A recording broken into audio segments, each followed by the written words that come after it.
வணக்கம், welcome to தமிசனிக். இந்த வீடியோவில் வந்து பார்த்தீங்கன்னாக்கா பென்ஷன் டாக்குமெண்ட்டில் என்னென்னலாம் இஷ்யூ வருது, எங்கிட்ட பேசணும் வந்து என்னெல்லாம் ப்ராப்ளம் சொல்லியிருக்காங்க, அதை நம்ம எப்படி வந்து சால்வ் பண்ணியிருக்கோம் அப்படின்றத பற்றி தான் இந்த வீடியோவில் வந்து டீட்டெயிலாக பார்க்க போகிறோம். ஸோ உங்களுக்கு இந்த மாதிரி வந்து ப்ராப்ளம் இருக்குனாலும் நீங்கள் வந்து பார்த்தீங்கன்னாக்கா நம்ம சேனலை கான்டாக்ட் பண்ணி அதோட ப்ரொசீஜர் என்னவோ இல்லை அதோட வழிமுறை என்னவோ எப்படி நீங்கள் வந்து உங்களோட டாக்குமெண்ட்டில் இருக்கிற ப்ராப்ளத்தை வந்து ஈஸியான முறையில் எப்படி சேஞ்ச் பண்ணிக்கலாம் அப்படின்ற சொல்லிட்டு நம்ம கைட்லைன் பண்ணுறோம். அதுபடி நீங்கள் கேட்டும் உங்களோட டாக்குமெண்ட்டில் இருக்கிற ப்ராப்ளத்தை வந்து நீங்கள் சால்வ் பண்ணிக்கலாம்.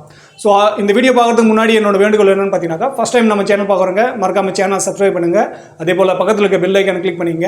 இதுக்கு முன்னாடியே வந்து பார்த்தீங்கன்னாக்கா நம்ம டாக்குமெண்ட் ரிலேட்டடாகவும் சரி பென்ஷன் ரிலேட்டடான என்ன ப்ராப்ளம்லாம் வருமோ அதுக்கு தகுந்தாப்பில் வந்து பார்த்தீங்கன்னாக்கா நம்ம வீடியோ எடுத்து போட்டிருக்கோம். அந்த வீடியோலாம் பார்த்துட்டு உங்களோட ப்ராப்ளம் ரிலேட்டடாக வீடியோ இல்லாத பட்சத்தில் நீங்கள் கீழே கமெண்ட் செக்ஷன் சொல்லுங்கள். ஸோ அதோட டேட்டா எடுத்து நம்ம வந்து உங்களுக்கு புரிகிற அளவுக்கு நம்ம வந்து வீடியோ எடுத்து போடலாம். பென்ஷன் டாக்குமெண்ட்டில் வந்து பார்த்தீங்கன்னாக்கா நம்மளுக்கு பல விதமான ப்ராப்ளம் இருக்கும். இன்றைக்கி இருக்கிற டேட்டில் வந்து பார்த்தீங்கன்னாக்கா 90% பென்ஷனர் வந்து பார்த்தீங்கன்னாக்கா ப்ராப்ளம் இல்லாத பென்ஷனரே வந்து இருக்க மாட்டாங்க. ஏன்னா ஏதாவது ஒரு விதத்தில் வந்து பார்த்தீங்கன்னாக்கா அவங்களுக்கு ப்ராப்ளம் வந்துட்டு இருக்கும். ஸோ ப்ராப்ளம் வந்து இருக்கும், இல்லை ஆல்ரெடி இருந்திருக்கும். ஸோ அது வந்து நீங்கள் தீர்க்காமல் வந்து இருந்திருப்பீங்க. ஸோ அதுபடி பார்த்தீங்கன்னாக்கா நம்ம வந்து டாக்குமெண்ட்டை ரெண்டு விதமாக வந்து பிரிச்சுக்கலாம். ஸோ அதில் வந்து ஃபஸ்ட்டு வந்து பார்த்தீங்கன்னாக்கா ஆர்மி டாக்குமெண்ட். ஸோ இது ஆர்மிக்கு சம்மந்தமாக, ஆர்மி மட்டும் இல்லை, ஆர்மி, நேவி, ஏர்ஃபோர்ஸு யாரெல்லாம் பென்ஷனர் இருக்காங்களோ, ஸோ எந்த டிபார்ட்மெண்ட்டில் வேலை பண்ணீங்களோ அந்த டிபார்ட்மெண்ட் வைஸ் உங்களோட டாக்குமெண்ட் வந்து எடுத்துங்க. நெக்ஸ்ட் வந்து பார்த்தீங்கன்னாக்கா சிவில் டாக்குமெண்ட்டு. ஸோ இதில் வந்து ஆர்மி ரிலேட்டடானு பார்த்தீங்கன்னாக்கா நம்ம ஃபஸ்ட்டு வந்து பிபிஓ எடுத்துக்கலாம். ஏன்னா பேசிக்காக நம்ம வந்து பார்த்தீங்கன்னாக்கா பிபிஓ வச்சு தான் நம்ம எல்லா வேலையும் வந்து பண்ணுறோம். அதில் என்ன டேட்டா இருக்கோ அதுக்கு தகுந்தாப்பில் தான் வந்து பார்த்தீங்கன்னாக்கா நம்மளோட எல்லா டேட்டாவுமே ரெக்கார்ட்லையுமே இருக்கும். அதே போல் ஆன் சர்வீஸில் என்ன இருந்துச்சோ அதுதான் பார்த்தீங்கன்னாக்கா நம்மளோட பிபிஓலுமே வரும். அதில் பார்த்தீங்கன்னாக்கா நம்மளோட பிபிஓவில் கரெக்டாக இருக்குது அப்படின்ற பட்சத்தில் நம்மளுக்கு பென்ஷனில் எந்த ப்ராப்ளமும் இருக்காது. பென்ஷன் டாக்குமெண்ட்லையும் சரி பென்ஷன்லையும் சரி எந்த ப்ராப்ளம் இருக்காது. நெக்ஸ்ட் வந்து பார்த்தீங்கன்னாக்கா டிஸ்சார்ஜ் புக்கு. ஸோ பிபிஓவில் எப்படி இருக்கோ அதே மாதிரி தான் பார்த்தீங்கன்னாக்கா 90% வந்து டிஸ்சார்ஜ் புக்கில் இருக்கும். ஸோ டிஸ்சார்ஜ் புக்கில் 10% எதனால் வந்து தப்பாக ஆகும்னு பார்த்தீங்கன்னாக்கா, இது வந்து மேனுவலாக உட்காந்து எப்போ பென்ஷன் ட்ரில் நடக்குதோ அப்போ வந்து மேனுவலாக உட்காந்து அங்கே கிளர்க் எழுதுவாங்க. ஸோ அந்த டைமில் ஸ்பெல்லிங் மிஸ்டேக் ஆகலாம், இல்லை தப்பாக ஏதாவது என்ட்ரி ஆகலாம். ஸோ அதனால் அங்கே வந்து பார்த்தீங்கன்னாக்கா டிஸ்சார்ஜ் புக்கில் மிஸ்டேக் ஆகிறதுக்கான சான்சஸ் இருக்குது. ஆனால் பிபிஓவில் உங்களுக்கு வந்து 99% வந்து பார்த்தீங்கன்னாக்கா தப்பாகிறதுக்கான சான்ஸ் இல்லை. பை மிஸ்டேக்காக எங்காவது ஒரு இடத்த வந்து தப்பாகலாம். நெக்ஸ்ட் வந்து பார்த்தீங்கன்னாக்கா இஎஸ்எம் ஐ கார்டு. ஸோ இது வந்து பார்த்தீங்கன்னாக்கா டிஸ்சார்ஜ் புக்கு வச்சு தான் நம்மளுக்கு வந்து எக்ஸர்வீஸ்மேன் ஐ கார்டு வந்து கொடுப்பாங்க எப்போ நம்ம பென்ஷன் வருமோ அப்போ வந்து. ஸோ எக்ஸர்வீஸ்மேன் ஐ கார்ட்லையும் பார்த்தீங்கன்னாக்கா சேம் எப்படி டிஸ்சார்ஜ் புக்லையும் பிபிஓலையும் இருக்கும் அதே டேட்டாவை வந்து பார்த்தீங்கன்னாக்கா ஐ கார்ட்லையும் வர மாதிரி நீங்கள் மாற்றிக்கங்க. ஸோ ஏன் நம்ம வந்து எக்ஸர்வீஸ்மேன் ஐ கார்டு வந்து அதே டேட்டா வச்சு நீங்கள் பண்ணுங்க சொல்கிறது வந்து நம்ம சிவில் டாக்குமெண்ட்டில் பார்க்கும்போது சொல்கிறேன். நெக்ஸ்ட் வந்து பார்த்தீங்கன்னாக்கா இசிஹெச்எஸ் கார்டு.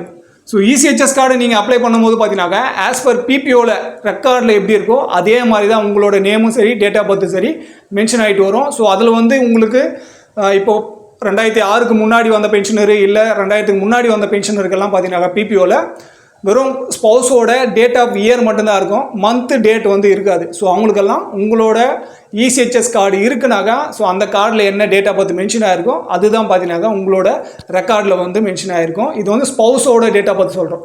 ஏன்னா அவங்களோட டேட் ஆஃப் பர்த் தான் பார்த்தீங்கன்னாக்கா முழுமையாக இருக்காது, ஒன்லி இயர் மட்டும் மென்ஷன் ஆகிட்டு வந்திருக்கும். அடுத்து வந்து பார்த்தீங்கன்னாக்கா ஸ்மார்ட் கார்டு. இது வந்து ஒரு டாக்குமெண்ட்டாக நம்ம வந்து கன்சிடர் பண்ணலாம். ஆனால் இதை வச்சு நம்ம சிவில் டாக்குமெண்ட்டில் வந்து எதையுமே வந்து சேஞ்ச் பண்ண முடியாது. உங்களுக்கான கேன்டீனில் வந்து நீங்கள் அந்த பொருட்கள் வாங்கிறதுக்கான உதவுற ஒரு கார்டு மட்டும்தான் அது. அடுத்து வந்து பார்த்தீங்கன்னாக்கா பாட் ஆர்டரு. நீங்கள் பென்ஷன் வந்ததுக்கப்புறம் யாரோட பேரையும் சேர்க்குறீங்க, இல்லை அவங்களோட டேட் ஆஃப் பர்த் மாற்றுறீங்க, இல்லை ஏதாவது ஒரு சேஞ்ச் பண்ணுறீங்க, அது வந்து பாட் ஆர்டர் ஆகிட்டு உங்களுக்கு ஒரு காப்பி இண்டிவிஜுவலாக ரெக்கார்ட்லேருந்து உங்களுக்கு வந்திருக்குனாக்கா ஸோ அந்த காப்பி வந்து நீங்கள் உங்களோட டாக்குமெண்ட்டில் வந்து சேர்த்து வச்சுருங்க. ஏன்னா அது வச்சு நீங்கள் வந்து பார்த்தீங்கன்னாக்கா டிஸ்சார்ஜ் புக்கில் ஒரு சில சோல்ஜர் போர்டிலலாம் பார்த்தீங்கன்னாக்கா என்ட்ரி பண்ணி அவங்க சைன் பண்ணி கொடுப்பாங்க. ஒரு சில சோல்ஜர் போர்டிலலாம் பார்த்தீங்கன்னாக்கா இந்த பாட் அவுட் காப்பியை நீங்கள் வந்து ஒரிஜினல் டாக்குமெண்ட்டாக வந்து வச்சுங்க, எதுவும் என்ட்ரி பண்ண தேவையில்லைன்னு சொல்லுவாங்க. அதில் டிஸ்சார்ஜ் புக்கில் வந்து என்ட்ரி பண்ணாலும் சரி இல்லை என்ட்ரி பண்ணலாம் சரி ஆஃப்டர் ரிட்டையர்மெண்ட்டுக்கு அப்புறம் நீங்கள் வந்து பாட் அவுட் பண்ணியிருக்கீங்கனாக்கா ஸோ அது வந்து பாட் அவுட் காப்பியும் உங்களோட ஒரிஜினல் டாக்குமெண்ட்டாக கூட நீங்கள் அட்டாச் பண்ணி வைங்க. ஸோ இதெல்லாம் பார்த்தீங்கன்னாக்கா நம்ம ஆர்மி ரிலேட்டடான டாக்குமெண்ட் வந்து பார்த்தோம். நெக்ஸ்ட் வந்து ஆர்மி ரிலேட்டடான டாக்குமெண்ட்டில் என்ன டேட் ஆஃப் பர்த் இருக்குது, என்ன நேம் இருக்கோ ஸோ அதே மாதிரி பார்த்தீங்கன்னாக்கா உங்களோட சிவில் டாக்குமெண்ட்லேயுமே இருக்கணும். ஏன்னா இப்போ வந்து எல்லாமே பயோமெட்ரிக்காக இல்லை ஆதார் ஆத்தென்டிகேஷன் வந்து எல்லா வேலையும் நடக்கிறதுனால, அதே போல் நம்மளோட இன்கம் வந்து பார்த்தீங்கன்னாக்கா பேன் கார்டு மூலிமா ட்ராக் பண்ணுறதுனால எல்லாமே வந்து பார்த்தீங்கன்னாக்கா ஒரே நேம்லையும் ஒரே டேட் ஆஃப் பர்த்லையும் இருக்கும்போது தான் அது வந்து பார்த்தீங்கன்னாக்கா கரெக்டான ஆத்தென்டிகேஷன் ஆகும். அப்படி தப்பாக இருக்குன்ற பட்சத்தில் அங்கே வந்து பார்த்தீங்கன்னாக்கா எரர் காட்டும். ஸோ அதுபடி பார்த்தீங்கன்னாக்கா ஃபஸ்ட்டு உங்களுக்கு வந்து ஆதார் கார்டு. ஸோ ஆதார் கார்டில் உங்களுக்கு நேம் எப்படி இருக்கோ அதே மாதிரி வந்து பார்த்துங்க. ஸோ ஆதார் கார்டில் வந்து உங்களுக்கு தப்பாக இருக்குன்ற பட்சத்தில் ஸோ பிபிஓவையும் இசிஹெச்எஸ் கார்டையும் வச்சு நீங்கள் வந்து பார்த்தீங்கன்னாக்கா ஆதார் கார்டில் வந்து நேமு டேட் ஆஃப் பர்த் வந்து சேஞ்ச் பண்ணிக்கலாம். ஸோ இதோட லிஸ்ட் வந்து பார்த்தீங்கன்னாக்கா இப்போ பார்த்துட்ருக்கீங்க. இது ஆதார் வெப்சைட்லேயே வந்து பார்த்தீங்கன்னாக்கா அவங்களோட சப்போர்ட்டிங் டாக்குமெண்ட்டில் கொடுத்துருக்க லிஸ்ட்டில் வந்து கொடுத்துருக்காங்க. 7ஆம் நம்பர் சீனியரில் வந்து பார்த்தீங்கன்னாக்கா பென்ஷன் பேமெண்ட் ஆர்டர் வந்து மென்ஷன் பண்ணியிருக்காங்க. அடுத்து வந்து பார்த்தீங்கன்னாக்கா இசிஹெச்எஸ் கார்டுமே வந்து கொடுத்துருக்காங்க. ஸோ இந்த ரெண்டுத்தையும் வச்சு நீங்கள் வந்து பண்ணிக்கலாம். அதே போல் எக்ஸர்வீஸ்மேன் ஐ கார்டு வச்சு பண்ணிக்கலாம். இப்போ ஃபேமிலி பென்ஷனராக இருக்கீங்க, உங்களுக்கு வந்து இஎஸ்எம் ஐடி கார்டு கொடுத்துருக்காங்கனாக்கா அதை வச்சு நீங்கள் உங்களோட ஆதாரில் வந்து உங்களோட டேட் ஆஃப் பர்த்தோ இல்லை நேமை வந்து சேஞ்ச் பண்ணிக்கலாம். அடுத்து வந்து பார்த்தீங்கன்னாக்கா பேன் கார்டு. ஸோ இதில் இருக்க PPO exserviceman I card ECHS card. So இதை வச்சு நீங்கள் ஆதார் கார்டில் சேஞ்ச் பண்ணிட்டீங்கன்னாக்கா இதை வச்சு நீங்கள் பேன் கார்டில் வந்து சேஞ்ச் பண்ணிக்கலாம். ஸோ ஒரு ஸ்டெப் பை ஸ்டெப்பாக போங்க. உங்களுக்கு ப்ராப்ளம் இருக்குனாக்கா ஃபஸ்ட்டு வந்து ஆதார் கார்டில் எப்படி சேஞ்ச் பண்ண முடியும்னு சொல்லிட்டு பாருங்கள். ஸோ நீங்கள் மேக்ஸிமம் வந்து இங்கே கொடுத்துருக்குற இந்த டாக்குமெண்ட்டில் வந்து நீங்கள் சேஞ்ச் பண்ணுறதுக்கான 90% வந்து ட்ரை பண்ணாதீங்க. எனக்கு வேறு எதுவும் ஆப்ஷனே இல்லை, எனக்கு வந்து ஆர்மி டாக்குமெண்ட்டில் தான் சேஞ்ச் பண்ணணுன்றது மட்டும் நீங்கள் வந்து ட்ரை பண்ணுங்கள். நம்ம அதோட வழியும் வந்து கடைசியில் சொல்கிறோம். ஆனால் மேக்ஸிமம் உங்களுக்கு வந்து வெளியே வந்து எந்த ஒரு ஜாப்லையும் இல்லை, எனக்கு வந்து ஆதார் கார்ட்லேயோ பேன் கார்ட்லேயோ டேட் ஆஃப் பர்த்தோ இல்லை நேமு சேஞ்ச் பண்ணியாச்சுனாக்கா சிவிலில் வந்து எந்த ப்ராப்ளம் வராதுன்றவங்க நீங்கள் வந்து இந்த சிவில் டாக்குமெண்ட்டில் வந்து சேஞ்ச் பண்ணிக்கோங்க. ஸோ அடுத்து வந்து பார்த்தீங்கன்னாக்கா பாஸ்போர்ட்டு. ஸோ பாஸ்போர்ட்டு யாரும் அதிகப்படியான யாரும் வச்சுருக்க மாட்டீங்க. ஸோ வச்சுட்டு இருக்கிறவங்களும் நீங்கள் வந்து சப்போர்ட்டிங் டாக்குமெண்ட்டாக ஆதாருக்கும் பேன் கார்டுக்கும் வந்து பாஸ்போர்ட் வந்து ஐடென்டிஃபிகேஷன் ப்ரூஃபாக வந்து கொடுக்கலாம். ஸோ அதுக்காக நீங்கள் வந்து எதையுமே அப்டேட் பண்ணிக்கலாம். அடுத்து வந்து பார்த்தீங்கன்னாக்கா பென்ஷனரோட டிபெண்டட் யாரெல்லாம் இருக்கீங்களோ, மகனோ மகளோ வந்து இருக்கும் பட்சத்தில் அவங்களோட பர்த் சர்டிஃபிகேட்டு. ஸோ இதுலேயுமே நீங்கள் எப்படி பார்ட் அவுட்டில் வந்து பண்ணியிருக்கீங்களோ அதே மாதிரி date of as per birth சர்டிஃபிகேட்டில் இருக்கும் மாதிரி தான் பார்ட் அவுட்டில் வந்து வந்திருக்கும். ஸோ அது வந்து நீங்கள் பார்ட் அவுட் பண்ணும்போது கரெக்டாக வந்து செக் பண்ணிங்க. டேட் ஆஃப் பர்த்தும் நேமை வந்து சரியான இருக்கா சொல்லிவிட்டு, அதே போல் இனிஷியல் வந்து முன்னாடி இருக்கா பின்னாடி இருக்கான்னு சொல்லிட்டு அதையுமே செக் பண்ணிக்கோங்க. அடுத்து வந்து பார்த்தீங்கன்னாக்கா டெத் சர்டிஃபிகேட். இது வந்து பார்த்தீங்கன்னாக்கா பென்ஷனர் எப்போ வந்து சர்வீஸ் பென்ஷனர் வந்து இறக்குறாங்களோ அவங்களோட டெத் சர்டிஃபிகேட் வந்து வாங்குறீங்க. நெக்ஸ்ட் வந்து ஃபேமிலி பென்ஷனுக்கு வந்து நீங்கள் சப்போர்ட் சப்மிட் பண்ணுறீங்க அப்படின்ற பட்சத்தில் ஸோ டெத் சர்டிஃபிகேட்டும் ஆஸ் பர் பிபிஓவில் எப்படி இருக்குமோ அதே மாதிரி நேமை வந்து டெத் சர்டிஃபிகேட்டில் வர மாதிரி நீங்கள் வந்து அப்ளை பண்ணுங்கள். ஸோ அங்கே வந்து மாற்றும் போது பார்த்தீங்கன்னாக்கா அங்கே எரர் வரும், ஸ்பெல்லிங் மிஸ்டேக்காக இருந்தாலும் அங்கே வந்து ப்ராப்ளம் வரும். ஸோ அதனால் பென்ஷனர் இறந்த பிறகு சர்வீஸ் பென்ஷனர் இறந்த பிறகு டெத் சர்டிஃபிகேட் வாங்கும்போது நீங்கள் ஒரு டைம் ஒரு முறைக்கு 2 முறை நீங்கள் நேமையும் டேட் ஆஃப் பர்த்தையும் செக் பண்ணிவிட்டு நீங்கள் அப்ளை பண்ணுங்கள். அடுத்து வந்து பார்த்தீங்கன்னாக்கா unmarried doctor, divorce doctor, widow doctor, இன்னொன்று வந்து பார்த்தீங்கன்னாக்கா கணவனால் கைவிடப்பட்ட பெண்ணுக்கும் வந்து கொடுக்கணும்னு சொல்லியிருக்காங்க. அது இன்னும் யாரும் வாங்கியிருக்கும் பென்ஷன் வாங்கியிருக்குன்னு சொல்லிட்டு யாரும் எங்கிட்ட சொல்லலை. ஸோ அந்த மாதிரி யாரும் வாங்கியிருக்கீங்க அப்படின்ற பட்சத்தில் கீழே கமெண்ட்ஸ் சொல்லுங்கள். கணவனால் கைவிடப்பட்ட பெண் வந்து பென்ஷன் வாங்கிட்டு இருக்கீங்கனாக்கா. ஸோ இந்த 3 கேட்டகரியில் இருக்க மகள் வந்து பார்த்தீங்கன்னாக்கா நீங்கள் சர்வீஸ் பென்ஷனரு, நெக்ஸ்ட் வந்து ஃபேமிலி பென்ஷனர். அப்பா இறந்துட்டாங்க, பென்ஷன் வாங்கிட்டு இருந்தாங்க. நெக்ஸ்ட் வந்து அம்மா வந்து பென்ஷன் வாங்கினாங்க, அவங்களும் இறந்துட்டாங்க. அப்படின்ற பட்சத்தில் அம்மா இறக்கிறதுக்கு முன்னாடியே நீங்கள் இந்த 3 கண்டிஷனுக்குள்ளே வந்துட்டீங்க. அம்மாவை சார்ந்து தான் நீங்கள் வந்து இருக்கீங்க, இல்லை அப்பாவை சார்ந்து தான் நீங்கள் இருக்கீங்க அப்படின்ற பட்சத்தில் நீங்கள் வந்து பென்ஷனுக்கு வந்து எலிஜிபிலிட்டியாக இருப்பீங்க. ஸோ உங்களுக்கு தேவையான டாக்குமெண்ட் பற்றின வீடியோலாம் நம்ம வந்து தனியாகவே போட்டிருக்கோம். இந்த 3 கேட்டகரியில் வரவங்க எப்படியெல்லாம் பென்ஷனுக்கு வந்து என்னென்ன டாக்குமெண்ட் கொடுக்கணும்னு சொல்லிட்டு. ஸோ அதோட லிங்க் வந்து நான் கீழே கொடுக்குறேன். அந்த வீடியோ பார்த்து உங்களோட சப்போர்ட்டிங் டாக்குமெண்ட் என்னெல்லாம் ரெடி பண்ணணுமோ அதெல்லாம் ரெடி பண்ணி நீங்கள் வந்து பென்ஷனுக்கு வந்து அப்ளை பண்ணலாம்.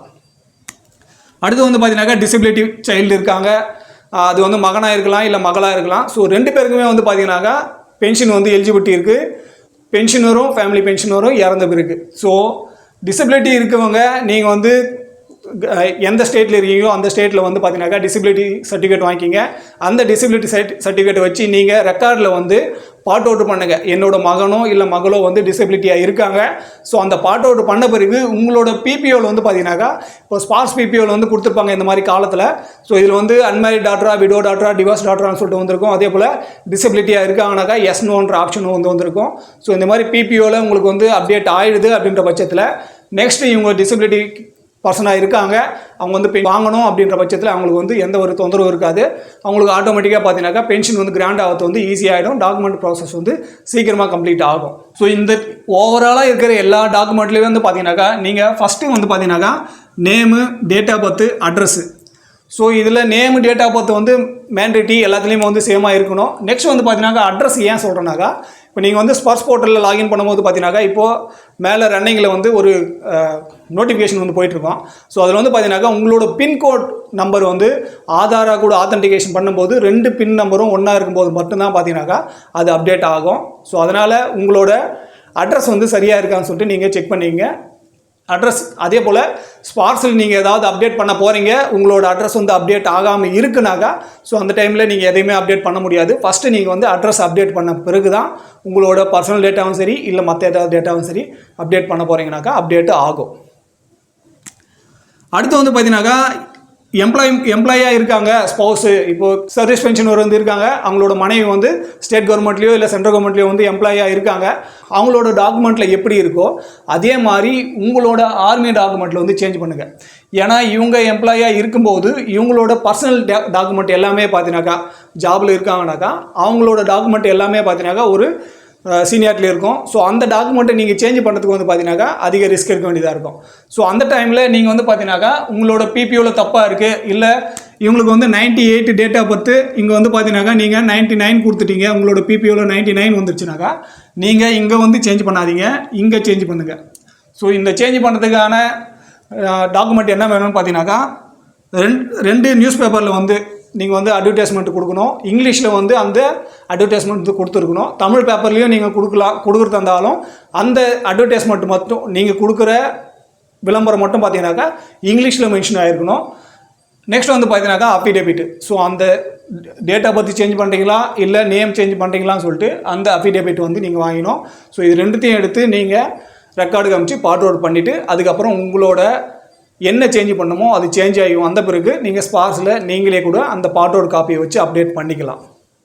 டிஃபெண்டர் வந்து ஃபேமிலி பென்ஷன் வாங்க போகிறாங்க, இந்த 3 கேட்டகரியில் வராங்க அப்படின்ற பட்சத்தில் சர்வீஸ் பென்ஷனரோ இல்லை ஃபேமிலி பென்ஷனரோ உயிரோடு இருக்கும்போதே இந்த 3 கேட்டகரியில் இருக்கிற மகனோ மகளோ வந்து அவங்கள சார்ந்து இருக்கணும். அதாவது அவங்களோட வாழ்வாதாரத்துக்கு வந்து எந்த ஒரு வருமானமும் இல்லை, நான் முழுக்க வந்து பார்த்தீங்கன்னாக்கா பென்ஷனரையும் இல்லை ஃபேமிலி பென்ஷனரையும் மட்டும்தான் சார்ந்து இருக்கேன், அதனால் எனக்கு வேறு வாழ்வாதாரம் இல்லாதனால அவங்களோட பென்ஷன் வந்து வேணும்னு சொல்லிட்டு தான் நம்ம வந்து அப்ளை பண்ணுறோம். ஸோ அதனால் இவங்க இறக்கிறதுக்கு முன்னாடியே டிபெண்டன்ட் ஃபேமிலி பென்ஷன் வந்து அப்ளை பண்ண போகிறீங்க, unmarried daughter, divorce daughter, widow டாக்டர்னாக்கா அப்பாவோ அம்மாவோ பென்ஷன் வாங்கிட்டு இருக்காங்கனாக்கா அவங்க இறக்கிறதுக்கு முன்னாடியே உங்களோட ப்ராசஸ் வந்து ஸ்டார்ட் ஆகிருக்கும். ஸோ நம்ம சப்ஸ்கிரைபர் வந்து ஒருத்தர் வந்து பார்த்தீங்கன்னாக்கா ஒரு 30 வருஷத்துக்கு முன்னாடியே அவங்க வந்து பார்த்தீங்கன்னாக்கா அவங்களோட அப்பாவும் அம்மாவும் வந்து இறந்துட்டு இருக்காங்க. ஸோ இப்போ வந்து நான் அப்ளை பண்ண முடியுமான்னு கேட்குறாங்க. அது வந்து முடியாது. ஏன்னா நீங்கள் வந்து அவங்கள சார்ந்து இருந்துக்கிறோம். இப்போ நீங்கள் அப்ளை பண்ணும்போது பார்த்தீங்கன்னாக்கா இப்போ கிட்டத்தட்ட 20 வருஷமாக நீங்கள் வந்து தனியாக வாழ்ந்துட்டீங்க. இந்த 20 வருஷமும் நீங்கள் எப்படி தனியாக வாழ்ந்தீங்க அப்படின்னு சொல்லிட்டு அவங்களுக்கு எக்ஸ்பிளைன் பண்ண வேண்டியதாக இருக்கும். ஸோ அது வந்து டாக்குமெண்ட் ப்ராசஸ் ரொம்ப லென்த்தாக போயிருக்கும். உங்களோட கையில் இருக்க பணமும் வந்து பார்த்தீங்கன்னாக்கா அதிகம் விரையாகிற மாதிரி இருக்கும். ஸோ அதனால் எவ்வளோ முடியுமோ உங்களோட டாக்குமெண்ட்டு இந்த கேட்டகரியில் இருக்கீங்க அப்படின்ற பட்சத்தில் அப்பாவோ அம்மாவோ இருக்கும்போதே உங்களோட டாக்குமெண்ட் எல்லாம் நீங்கள் சரியாக எடுத்து வச்சுக்கிங்க, இல்லாத டாக்குமெண்ட்டை வந்து ரெடி பண்ணிக்கங்க. அப்படி இருக்குன்ற பட்சத்தில் நீங்கள் வந்து சீக்கிரமாக உங்களோட பென்ஷன் வந்து வாங்க முடியும். அதே போல் பார்த்தீங்கன்னாக்கா எப்போ பென்ஷனரும் ஃபேமிலி பென்ஷனரும் வந்து இறந்துட்டாங்க, டிபெண்டட் வந்து பென்ஷனுக்கு வந்து அப்ளை பண்ண போகிறீங்கனாக்கா என்றைக்கு வந்து பென்ஷனரோ ஃபேமிலி பென்ஷனரோ இறந்தாங்களோ அன்றைக்கி டேட்லேருந்தே நீங்கள் வந்து அவங்களோட அக்கௌண்ட்டில் இருக்கிற அந்த பென்ஷன் அமௌண்ட்டை வந்து எடுக்காதீங்க. ஏன்னா நீங்கள் வந்து பென்ஷனுக்கு அப்ளை பண்ணும்போது பார்த்தீங்கன்னாக்கா அந்த டோட்டல் அமௌண்ட்டு பே பண்ண பிறகு தான் பேங்க்லேருந்து என்ஓசி சர்டிஃபிகேட் கொடுத்த பிறகு தான் உங்களுக்கு வந்து பென்ஷன் டாக்குமெண்ட்டே வந்து ப்ரொசீட் ஆகும். ஸோ அந்த டைமில் நீங்கள் பல்காக ஒரே டைம் வந்து பார்த்தீங்கன்னாக்கா எவ்வளோ வருஷம் எவ்வளோ மாதம் வந்து நீங்கள் பென்ஷன் அமௌண்ட் எடுத்தீங்களோ அந்த மொத்த முழு தொகையும் வந்து நீங்கள் கட்டுற மாதிரி இருக்கும். அதனால் அந்த தொகையை வந்து எடுக்காதீங்க. இது வந்து பென்ஷனர் இருந்தாலும் சரி ஃபேமிலி பென்ஷனர் இருந்தாலும் சரி 2 பேருக்குமே பொருந்தும். இல்லை ஃபேமிலி பென்ஷனர் இறந்துட்டாங்க அதுக்கப்புறம் யாரும் பென்ஷன் வாங்கிறதுக்கு வந்து ஆள் இல்லை அப்படின்ற பட்சத்துலையும் அவங்களோட உறவினரும் சரி இல்லை அவங்கள சார்ந்தவங்களும் சரி அந்த தொகையை வந்து எடுக்காதீங்க. ஏன்னா அது வந்து பார்த்தீங்கன்னாக்கா நீங்கள் எடுத்து யூஸ் பண்ணும்போது கவர்மெண்ட்டோட தொகையை நீங்கள் வந்து பார்த்தீங்கன்னாக்கா எந்த விதத்துலையும் உங்களுக்கு வந்து உரிமை இல்லாத தொகையை வந்து எடுத்து நீங்கள் வந்து உபயோகிங்க. ஸோ அது வந்து பார்த்தீங்கன்னாக்கா கிரிமினல் கேஸில் வரும். ஸோ அதனால் பென்ஷனரும் ஃபேமிலி பென்ஷனரும் இறந்த பிறகு நீங்கள் அந்த அக்கௌண்ட்டில் இருக்க பணத்தை வந்து எடுக்காதீங்க. ஸோ இந்த வீடியோவில் அவ்வளோதான். இந்த வீடியோ பற்றின வேறு எதனா கருத்து இருக்குது இல்லை சந்தேகம் இருக்குனாக்கா கீழே கமெண்ட் சொல்லுங்கள். அதே போல் பார்த்தீங்கன்னாக்கா நம்மளோட சேனலில் 1ஆம் தேதியிலேருந்து 30ஆம் தேதிக்குள்ளே நம்ம எத்தனை வீடியோ போடுறோமோ அந்த வீடியோக்குள்ளே எந்த வீடியோவில் வந்து அதிகப்படியான கமெண்ட் பண்ணியிருக்காங்களோ அந்த வீடியோவை செலக்ட் பண்ணி அதுலேருந்து ஒரு ஆளை தேர்ந்தெடுத்து அவங்களுக்கு வந்து பார்த்தீங்கன்னாக்கா அந்த ஒரு மாதத்தில் இப்போ வந்து பார்த்தீங்கன்னாக்கா ஜூன் 1ஆம் தேதியிலேருந்து ஜூன் 30ஆம் தேதிக்குள்ளே போட்ட வீடியோவில் யார் செலக்ட் ஆகிறாங்களோ ஜூலை மாதத்தில் அவங்களுக்கு பென்ஷன் ரிலேட்டடாக என்ன டாக்குமெண்ட்டில் வந்து என்ன இஷ்யூ இருக்கோ அந்த இஷ்யூ வந்து நம்ம மேக்ஸிமம் வந்து சால்வ் பண்ணுறதுக்காக ட்ரை பண்ணுவோம். அது வந்து சால்வ் ஆகலனாலும் நம்ம வந்து அதுக்கான வழிமுறை என்னவோ அது வந்து சொல்லுவோம். ஸோ அதனால் நீங்கள் வந்து கமெண்ட் பண்ணிவிட்டு உங்களுக்கு பென்ஷன் டாக்குமெண்ட்டில் ஏதாவது இஷ்யூ இருக்குனாக்கா அது சால்வ் பண்ணிக்கலாம். ஸோ தேர்ந்தெடுக்கப்படுற நபர் வந்து நீங்களாக கூட இருக்கலாம். இது வந்து பார்த்தீங்கன்னாக்கா நம்ம குலுக்கல் முறையில் வந்து தேர்ந்தெடுக்க போகிறோம் ஆன்லைனில்.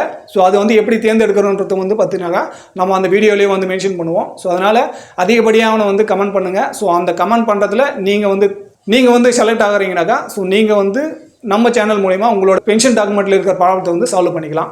ஸோ இந்த வீடியோ கடைசி வரைக்கும் பார்த்துங்க நன்றி. ஃபர்ஸ்ட் டைம் நம்ம சேனல் பார்க்குறவங்க மறக்காம சேனல் சப்ஸ்கிரைப் பண்ணிவிட்டு பக்கத்தில் இருக்க பெல் ஐக்கான் கிளிக் பண்ணிங்க.